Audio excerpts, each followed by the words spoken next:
பார்த்திங்கன்னா தேர்ஸ்டே டேஸ்டே ஸ்பெஷலுக்கு வந்துட்டு கோயிலுக்கு போகலாம் அப்படின்னு சொல்லிட்டு ரொம்ப நாள் ஆச்சு.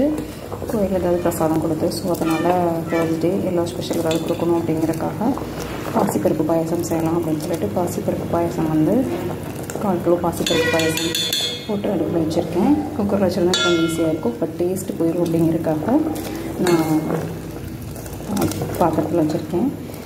அண்ட் பாசிப்பருப்பு பாயசம் பாசிப்பருப்பு வந்ததுக்கப்புறம் கட்டிவன் வந்து 1/2 கிலோ நான் வந்துட்டு இதில் தண்ணியில் போட்டு வச்சுருக்கேன். அண்ட் அதுக்கப்புறம் பார்த்திங்கன்னா முந்திரி திராட்சை வந்துட்டு எடுத்து வச்சுருக்கேன். முந்திரியும் ஏலக்காயிட்டு போட்டு மிக்ஸ் பண்ணி வச்சுட்டேன். அண்ட் திராட்சை வந்து இங்கே எடுத்து வச்சுருக்கேன். ஸோ தேவை அப்படின்னா கரும்பு சக்கரை ஆட் பண்ணிக்கலாம் அப்படிங்கிறதுக்காக கரும்பு சக்கரை வச்சுருக்கேன். இது கூட தேங்காய் எடுத்துகிட்டு தேங்காய் பால் எடுத்துகிட்டு அதனோட ட்ரையான இது வச்சுருக்கேன். ஸோ இதுவும் கொஞ்சம் ரிலாக்ஸ்டாக ஆட் பண்ணிக்கலான்ட்டு. ஸோ பாயசம் பண்ணிவிட்டு உங்களுக்கு எப்படி இருக்குன்னு காமிக்கிறவாங்க. அதுக்குள்ளே நம்ம நர்சஸ் காஃபி போட்டாச்சு. இந்த நர்சஸ் காஃபி ஒரு கப் அடித்தா தான் நம்மளுக்கு செமையாக இருக்கும். வாங்க வீடியோக்குள்ளே போகலாம். பாய்.